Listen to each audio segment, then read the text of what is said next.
안녕하십니까? 마가복음 16장 1절에서 3명의 여자들이 안식일이 지나간 다음에, 다시 말해서 금요일 날 시장에 가서 예수께 바르기 위해서 향품을 구입하였다라고 하는 말씀이 있습니다.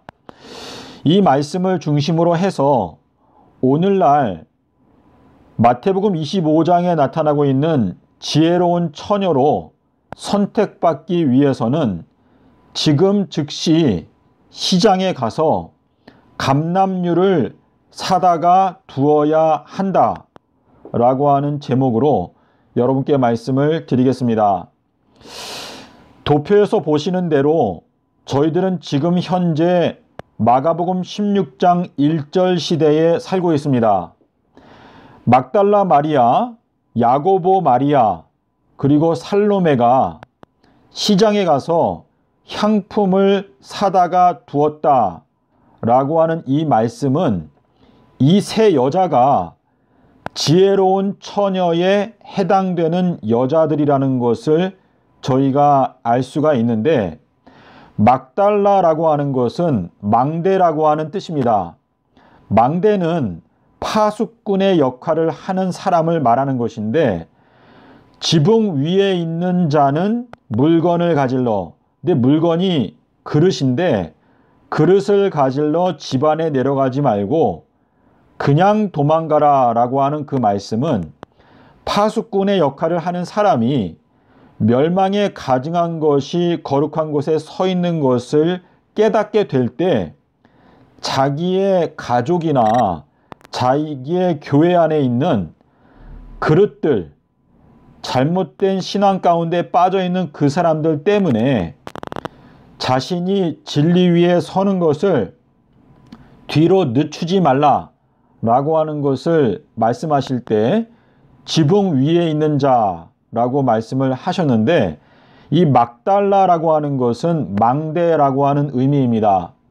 사마리아도 역시 망대라고 하는 뜻인데, 막달라 마리아 그리고 야고보 마리아, 야고보는 발뒤꿈치를 잡는다 라고 하는 뜻으로서 야곱과 에서는 팥죽 한 그릇을 위해서 자기의 장자권을 팔아버렸습니다. 14만 4천인들은 장자권을 갖게 되는 자들, 첫 열매가 되는 자들인데, 에서와 반대로 야곱은 영원한 사물을 사모하는 사람이었기 때문에 장자권을 원했고, 그리고 그 영원한 축복을 붙잡는 사람으로서 발꿈치를 잡는 사람이다 라고 표현하고 있기 때문에 야고보 마리아도 역시 지혜로운 처녀를 의미하는 것이고, 마리아라고 하는 것은 고난을 의미합니다. 그리고 살로메는 히브리어로 살렘이라고 하는 단어에서 온 것인데, 살로메는 아비벌 18일의 비밀을 깨닫고 있는 사람을 의미하는 것이죠.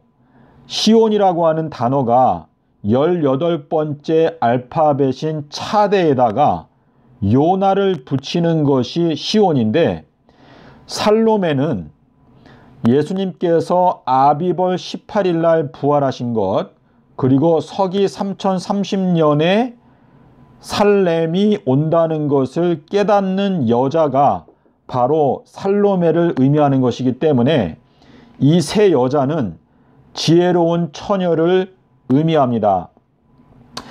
마태복음 11장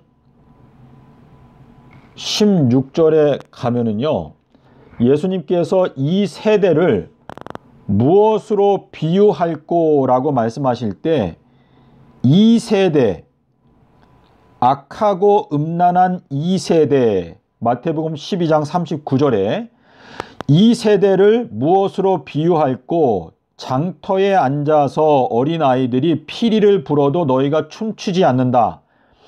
장터라고 하는 것은 물건을 사고 파는 곳인데, 마태복음 13장에서 밭에 감추인 보화를 얻기 위해서 자기의 모든 소유를 다 팔아서 그 밭을 샀느니라. 값진 진주 하나를 만남에 자기의 모든 소유를 다 팔아서 그 진주를 샀느니라. 예수님께서는 우리 인간들이 이 땅에서 사는 동안에 무엇을 사기 위해서 노력하느냐에 따라 우리의 운명을 결정하시겠다라고 말씀을 하시고 있고, 모든 세상 사람들은 이 땅에서 장사를 하고 있는 것입니다. 그래서 계시록 18장에 가면 상고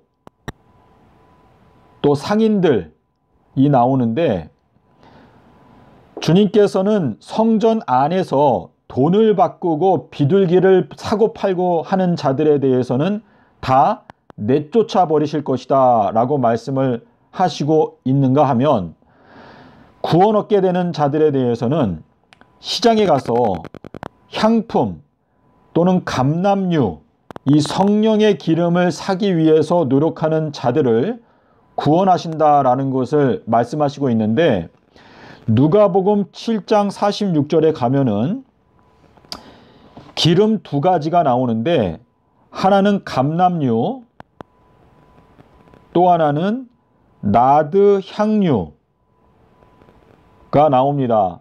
예수님께서 시므온에게 말씀하시기를 너는 나에게 감람류조차도 나의 머리에 부어주지 않았는데, 이 막달라 마리아라고 하는 이 여자는 나에게 300데나리온이나 되는 값진 향유를 부었다 라고 칭찬을 하시는 장면이 나옵니다. 그래서 가치로 보게 되면 감람류보다 나드 향유가 훨씬 더 값지다는 것을 알 수가 있는데, 마태복음 25장에 나타나고 있는 열 처녀의 비유에는 감람류에 대한 말씀이 나옵니다. 그런데 마태복음 26장에 가면 여기에는 향유에 대한 이야기가 나옵니다. 자, 그래서 우리가 주님께로부터 기름 부음을 받게 되는 그 과정이, 먼저는 감람류를 획득해야 하고 그 다음에는 향유를 받게 된다라고 하는 의미인데, 막달라 마리아가 이 향유로 예수님의 발을 닦아드렸다라고 하는 말씀이 요한복음 12장에 나타나고 있습니다.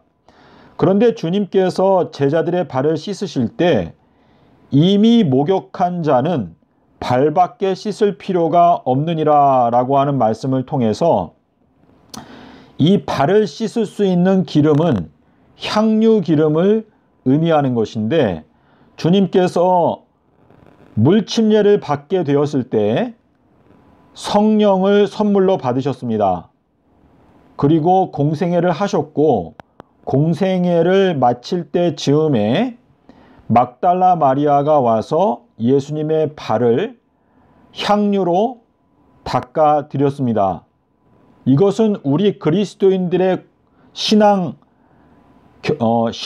과정을 설명하는 것인데, 저희들도 감람류와 같은 기름, 이 감람류의 기름을 받기 위해서는 물침례를 받아야 하고, 에베소서에서 말씀하시는 대로 침례는 하나이다 라고 말씀을 하셨는데, 현 기독교단의 지도자들이 침례를 둘로 나누었죠. 뿌려서 받는 세례가 있고 물속에 잠기는 침례가 있는데, 성경에서, 그리고 예수께서 분명히 말씀하시기를 내가 물속에 들어가서 침례를 받는 이 일을 행함으로 말미암아 내가 정의를 이루겠다. 정의, 공의. 이것은 예수님께서 보여주신 그 모본대로 물에 들어가서 받는 침례를 받지 아니하는 자들은 주님께서 그분의 정의의 칼로, 세례만 받는 자들에 대해서는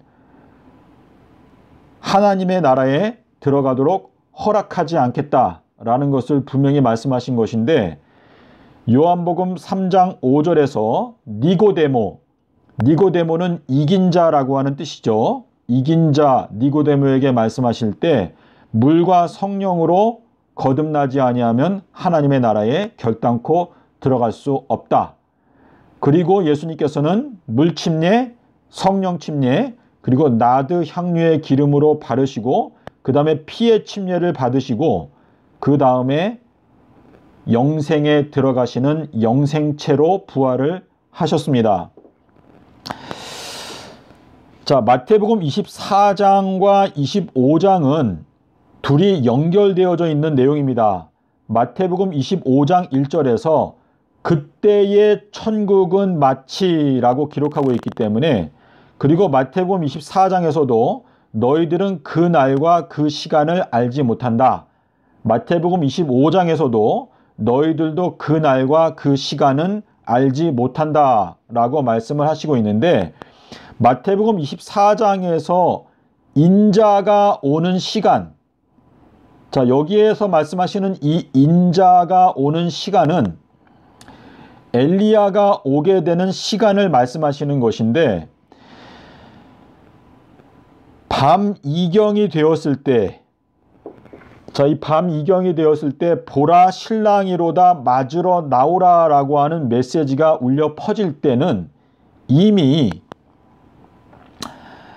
지혜로운 처녀와 미련한 처녀가 완전히 갈라진 이후를 말하는 것입니다.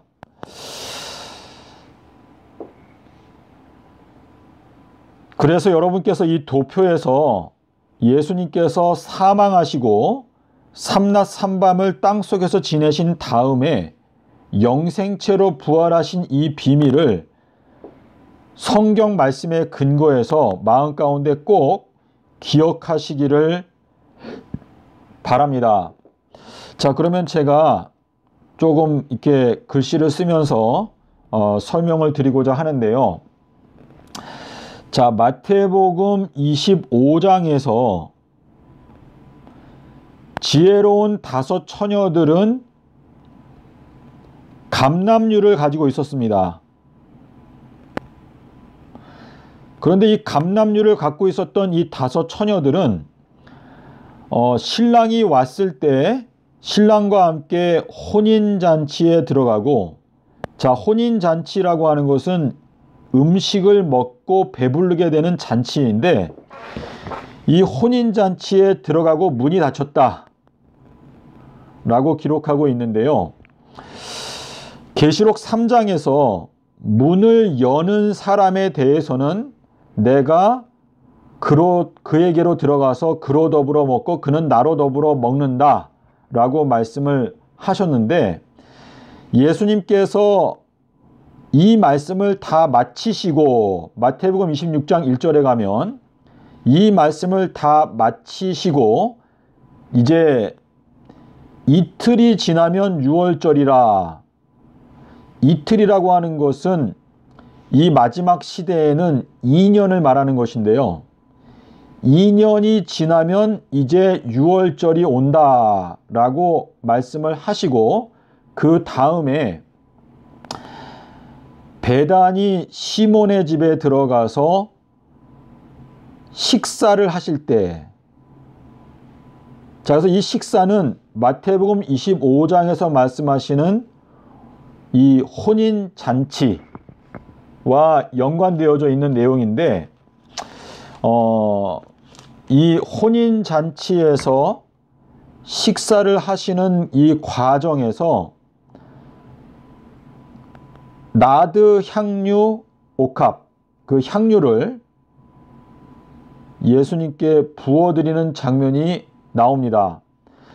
여기에서 이틀이 지나면 유월절이다 라고 하는 이 말씀은 이 마지막 때에 2026년도가 기독교인들에게 해당되는 유월절이 되겠습니다.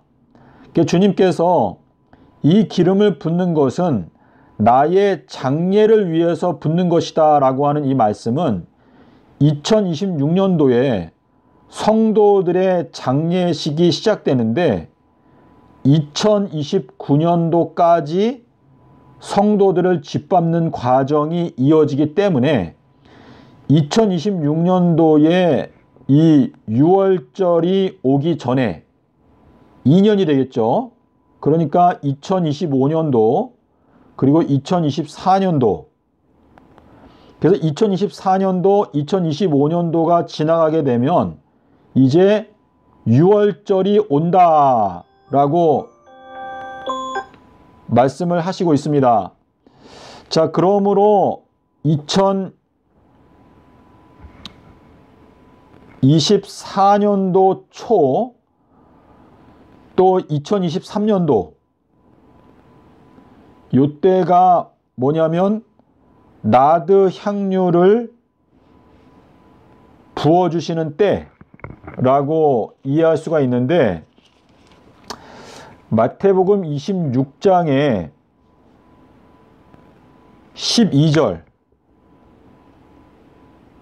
자, 마태복음 26장 12절에 보면 이 여자가 나의 몸에 향유를 부었다라고 하는 이 말씀을 하시면서 이 여자가 한 일은 온 천하에 복음을 전파하는 곳에다가 다 기념하는 이 이야기를 전파해라 라고 하는 이 말씀은 이 13절에 가면은 온 천하라고 하는 말씀이 나옵니다. 온 천하.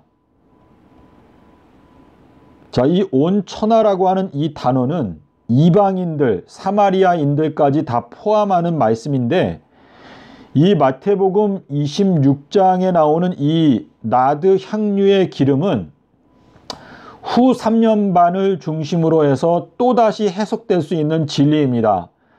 그런데 제가 지금 현재 이 영상을 보시는 분들은 기독교인들이 대부분이기 때문에 기독교인들에게 해당되는 해석을 제가 지금 전해드리는 것이거든요.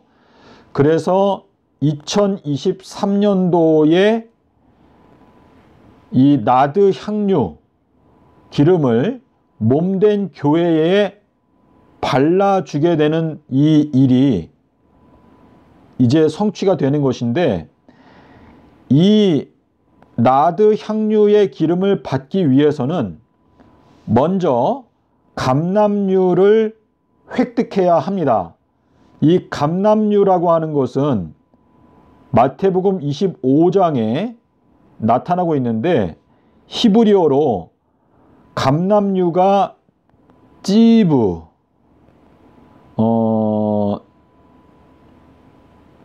이렇게 되는 걸로 제가 기억하는데요.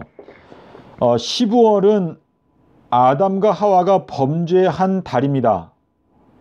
그래서 이 2월달, 또 다른 바벨론식으로는 이하르월이라고 부르는데, 감람류를 갖고 있는 사람들이 신랑과 함께 혼인식에 들어가서 이제 함께 식사를 할 수 있는 특권을 받게 되는 것이고, 그 특권을 받게 되면 2023년도가 되었을 때 나드 향유의 기름 부음을 받게 되면서 2026년도에 있게 되는 성도들의 장례식, 예수님께서는 나의 장사를 위함이다 라고 말씀하셨는데, 예수님의 몸, 이 교회의 장례식을 위해서 성도들이 준비될 수 있도록 도와주는 값진 향유를 이제 2023년도부터 부음을 받게 된다라고 하는 메시지가 마태복음 26장에 들어 있습니다. 요한복음 12장에 가면은요, 값진 향유, 값진 나드 향유라고 되어져 있는데, 이 값지다라고 하는 것은 마태복음 13장 46절에서 말씀하시는 값진 진주 하나를 만나매, 이 진주라고 하는 것은 지혜를 말하는 것이죠. 그래서 마태복음 13장 46절, 예. 그래서 이 값지다라고 값진 진주, 예루살렘의 12문이 12진주로 되어 있다라고 말씀하시고 있는데, 이 진주라고 하는 것은 잠언 3장 15절에서 진주와 지혜를 함께 말씀을 하시고 있습니다. 그래서 이 지혜라고 하는 것은 하나님의 지혜를 가리키는 것인데, 마태복음 12장 40절에서 말씀하신 대로 삼낮 삼밤 땅속에서는 솔로몬의 지혜보다도 더 큰 지혜이다. 자, 솔로몬의 입은 것이 백합화보다 못했다라고 말하고 있는데, 이 백합이 히브리어로 수산성이거든요. 수산. 근데 이 수산이라고 하는 것은 솔로몬의 입었던 옷보다 더 좋은 옷인데, 이 요나의 표적이 바로 백합화에 해당되는 진리이다 라고 하는 의미가 되겠습니다. 요한에 대해서 말씀하실 때 너희가 무엇을 보기 위해서 광야로 나갔었느냐? 바람에 흔들리고 있는 갈대냐? 아니면 좋은 옷을 입은 사람들을 보기 위해서 나갔었느냐? 이 두 가지가 다 침례 요한 또는 엘리야의 메시지의 그 아름다움을 설명하기 위해서 말씀하신 건데, 성령의 바람에 의해서 하나님을 경외하고 떠는 사람인 요한을 보기 위해서 나갔었느냐? 아니면 백합화와 같은 옷을 입고 있는 요한을 보기 위해서 광야로 나갔었느냐? 라고 하는 의미가 여기에 들어있는 것인데요. 고린도전서 1장에 보게 되면 하나님의 어리석은 것이 사람보다 지혜 있다라고 하는 말씀이 25절에 나오는 걸로 기억하는데, 하나님의 미련한 것이 사람보다 지혜 있다라고 하는 이 말씀처럼 삼낮 삼밤 땅속에서라고 하는 이 말씀이 전 세계에 있는 신학자들이 만들어 놓은 거짓된 거대한 교리의 산, 이 교리의 산을 전부 다 들어서 바다에 빠뜨려 버리게 되는 놀라운 권능의 말씀이다 라고 하는 것을 여러분께 말씀을 드리겠습니다. 주님께서 너희가 겨자씨만한 믿음이 있다고 하면 이 산을 명하여 바다에 빠지라고 하여도 그것이 이루어질 것이다 라고 하는 그 말씀은 예수님께서 무화과 나무를 저주하셨을 때 하신 말씀인데, 2023년도에 말 그대로 현 기독교단, 이 바벨론의 기독교 전체가 2023년도에 다 멸망의 바다에 빠지게 되는 것을 목격하게 하실 것인데, 삼낮 삼밤 땅속에서 이 한마디 말씀이 현 기독교단의 교사들이 지금까지 수천 년 동안 만들어 왔던 거짓된 교리, 이 거짓된 이 산이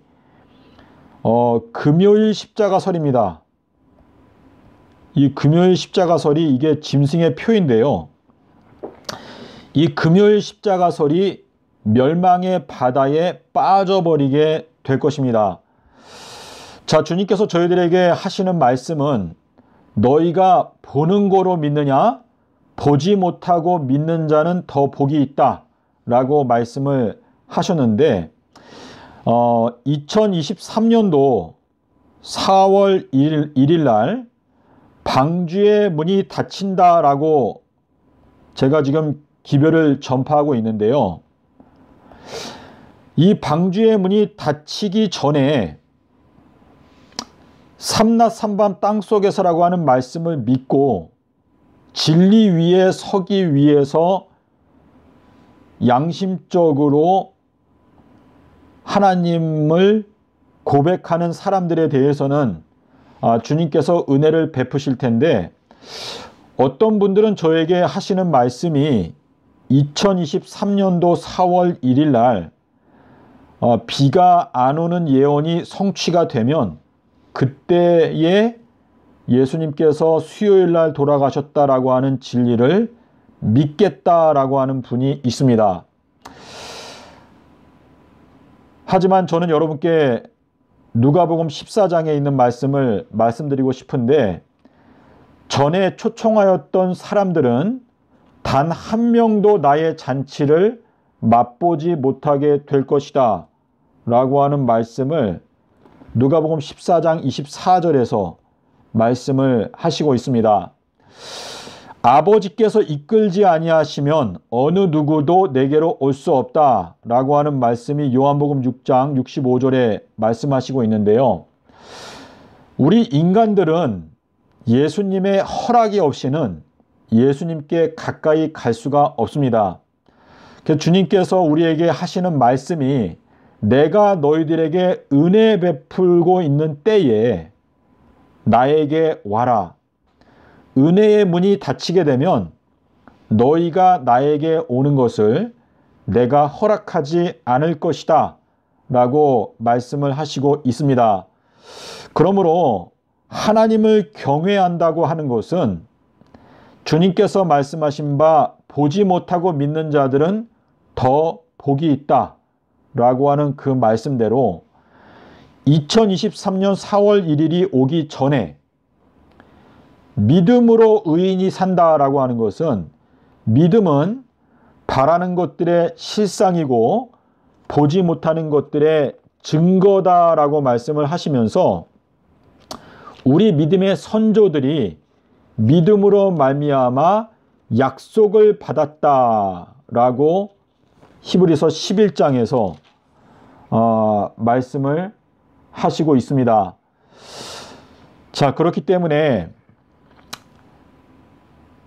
어린 양이 어디로 인도하든지 따라가는 자가 된다라고 하는 것을 마음 가운데 명심하면서 하나님이 살아계시기 때문에 우리가 인생 여정에서 때때로 시행착오를 겪기도 합니다.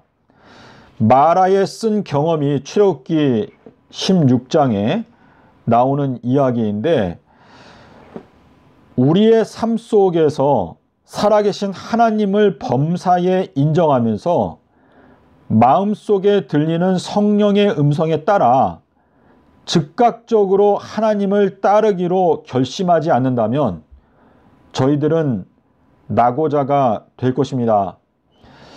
노아의 때와 마찬가지로 인자의 때도 그렇게 될 것이다. 자, 노아라고 하는 사람은 밤 이경에 활동했던 사람입니다.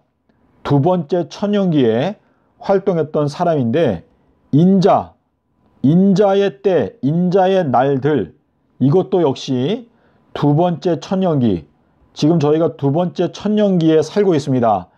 그래서 이 두 번째 천년기에 인자가 온다. 그런데 이 인자는 엘리야의 메시지를 말하는 것인데 엘리야의 메시지의 핵심은 주의 길을 곧게 하라. 삼낮 삼밤 땅속에서라고 하는 이 예수님의 말씀 속에 들어있는 것인데 예수님께서 우리 인생들을 위해서 닦아놓으신 완전한 길을 다시 회복하지 아니하면 저희들은 예수님을 따라갈 수가 없습니다. 예수님께서 걸어가신 길, 예수님께서 마신 잔을 깨닫지 못하면 예수님께서 마신 잔을 우리들이 마실 수가 없고 예수님께서 우리에게 주시는 잔을 마시지 못하게 되면 저희들은 영생에 결단코 들어갈 수가 없습니다. 요한복음 6장에서 예수님께서 내 피를 마시는 자는 영생을 얻는다 라고 말씀을 하셨는데 예수님께서 저희들에게 주시는 잔이 한때, 두때, 반때라고 하는 잔이 되겠습니다. 자, 그래서 제가 지금 요한복음 6장을 폈는데요. 6장 54절에서 말씀을 하시고 있습니다. 예, 그래서 주님께서 우리 양떼들을 인도하시는 그 순서가 다 있는 것인데 먼저 물침례를 받고 그 다음에 성령을 선물로 받게 되면서 우리가 감람류를 이제 확보하게 되고, 그 다음에는 주님께서 발을 씻어 주실 수 있는 이 나드 향유 기름을 부어 주시는데, 이 나드 향유는 우리 성도들의 장례식을 위해서 미리 부어 주시는 기름인데, 이 장례식을 통과하기 위해서는 나드 향유 기름을 발라야 한다. 목욕한 자는 발밖에 씻을 필요가 없다. 라고 말씀을 하시는 것이고, 이 성도들의 장례식이 우리 성도들이 마시는 잔인데, 한때, 두때, 반때라고 하는 이 잔을 마시게 되면 2030년이 되었을 때 첫째 부활에 참여하게 허락하신다 라고 하는 약속이 되겠습니다. 그 주님께서 저희들 앞에 앞서가신 분인데, 히브리서 10장 20절에 보게 되면 산길, 살려주는 길, 이 살려주는 길을 주님께서 열어 놓으셨습니다. 그래서 이 살려주는 이 생명의 길이 저희들의 앞에 열려 있는데, 이 열려 있는 길을 깨닫게 될 때 우리가 그 길을 걸어갈 수가 있는 것입니다. 부디 여러분께서 지금 현재 시장에 가서, 다시 말해서 감람류, 이 감람류가 지혜로운 처녀들이 얻게 되는 기름인데, 이 지혜가 바로 마태복음 12장 40절에서 말씀하시는 요나의 표적 속에 감추어져 있는 지혜인데, 이 지혜가 백합화의 지혜입니다. 백합화의 지혜. 수산이라고 하는 것은 기쁨이라고 하는 뜻인데요. 이 수산성은 다니엘서 8장에도 나오고 에스더서에도 역시 나오는 이야기이죠. 수산성에 사는 사람들은 백합화의 옷을 입게 되는 사람들이고 기쁨에 참여하게 되는 사람들인데, 이 기쁨을 얻게 되는 이유는 하나님 아버지께서 예수님께 이는 내가 사랑하는 아들이고 내가 기뻐하는 자다라고 하는 말씀을 선포하실 때, 그 사람도 역시 하나님으로 말미암아 기쁨을 얻게 되는 것입니다. 부디 여러분께서 이 말씀을 마음 가운데 꼭 명심하시고, 지금 2023년도 4월 1일이 되기 전에 내가 구원의 방주에 들어간다. 창세기 7장 16절에서 말씀하신 대로 노아를 방주에 순결로 닫아 넣으셨다 라고 하는 말씀을 저희가 실천하고, 또 우리 주변에 있는 사람들에게 최선을 다해서 이 요나의 표적을 증거해서 단 한 명이라도 더 구원의 방주에 들어갈 수 있도록 노력하게 되는 여러분과 저가 되었으면 하는 바람입니다. 감사합니다.